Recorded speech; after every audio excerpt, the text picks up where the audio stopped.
Hello and welcome back to a new video. आम्ही चाललो आहोत माथेरानला. चला तर मग बघूयात आम्ही तिथे काय काय मजा केली. ऑफकोर्स माथेरान म्हटलं तर माकडं तर आलीच, पण इथूनच सुरू. म्हणजे आम्ही गाडी पार्क करत असताना सुद्धा त्यांची गाडीच्या आत जाण्याची धावपळ चालू होती. फुल प्रयत्न चालू होता त्यांचा गाडीच्या आत जाण्यासाठी. त्यांच्या करामती बघून मजा तर खूप येत होती, पण गंमत म्हणजे त्यांना एवढं जवळून बघून आपल्याला त्यांची भीती वाटू शकते, पण त्यांना आपली अजिबात भीती वाटत नाही बरं का. चला मग तुम्हाला दाखवते आम्ही माथेरानमध्ये काय काय केलं. आम्ही आलोय आता.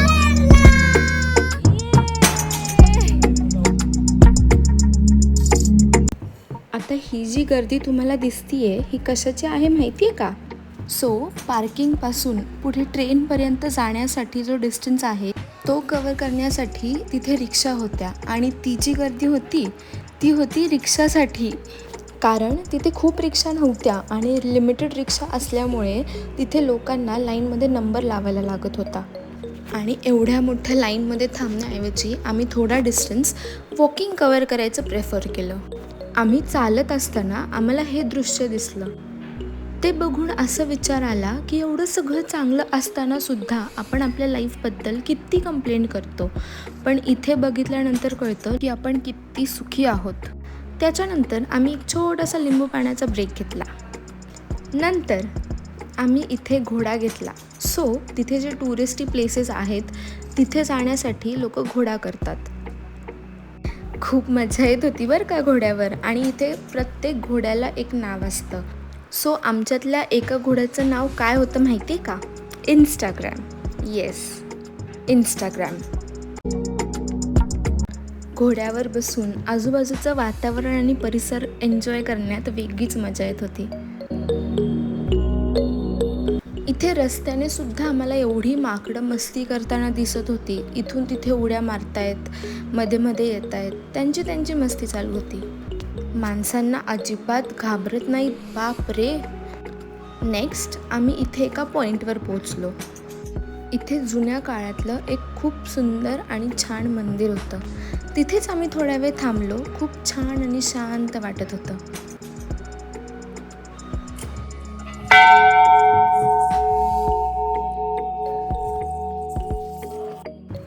घंटी वाजवायचे फुल प्रयत्न चालू होते इथे बरं का.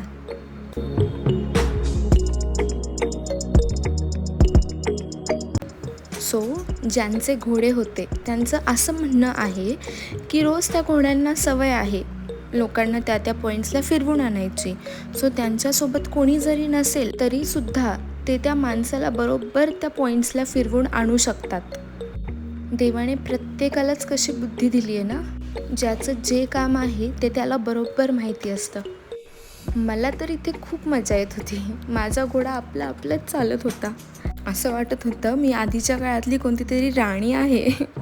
फिरता फिरता आम्हाला इथे एका झाडावर माकड दिसलं.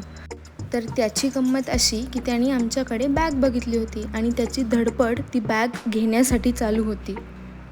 इथे जर तुमच्या हातात त्यांना काही खाण्याची किंवा कोणतीही वस्तू दिसली तर ते डायरेक्ट तुमच्या अंगावर उडी मारतात ती वस्तू घेण्यासाठी. तिथून पुढे आम्ही एका संग्रहालयात आलो, शिवसंग्रहालयात. इथे शिवाजी महाराजांच्या काळातल्या सगळ्या वस्तू ठेवल्या होत्या. त्यांच्या पोशाखापासून त्यांचे ऑर्नमेंट्स, त्यांच्या काळातले भांडी, सगळ्या गोष्टी इथे तुम्हाला दिसतील.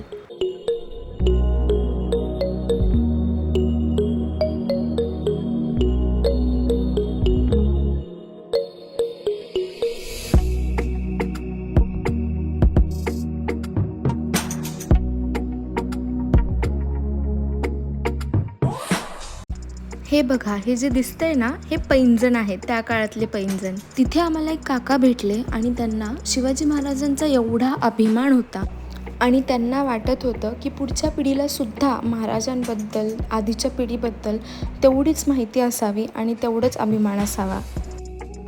जसं मगाशी मी तुम्हाला सांगितलं, माझा घोडा त्याच्याच नादात होता, खूप पळत होता आणि हे त्यांना बघून खूप मजा वाटत होती.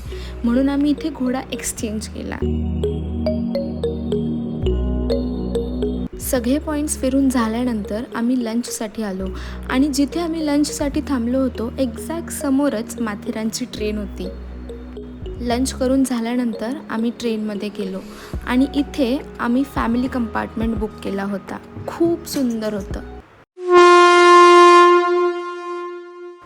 मस्त एन्जॉय करत आजूबाजूचा परिसर बघत हा एक्सपिरियन्स आम्ही घेतला. खूप सुंदर.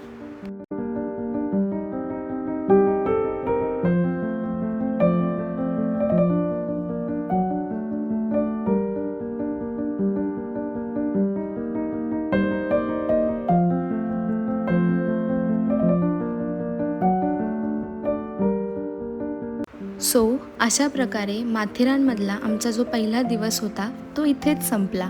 हो, पावसाळ्यात अजून मजा आली असती, पण आम्हीसुद्धा खूप मजा केली, खूप एन्जॉय केलं. नेक्स्ट डे आम्ही तिथेच पुढे सगुणा बाग म्हणून एक प्लेस आहे तिथे जाणार होतो. सो इथेच जवळ आम्ही एक रूम बुक केली होती, तिथेच आम्ही थांबलो. तिथे आम्ही मस्त चिल केलं, एन्जॉय केला आणि अशा प्रकारे आमचा हा दिवस इथेच संपला. नेक्स्ट व्हिडिओ सगुणा बागचा आहे. सो बघायला नक्की विसरू नका आणि लाईक, शेअर, कॉमेंट आणि सबस्क्राईब करायला सुद्धा विसरू नका. थँक्यू.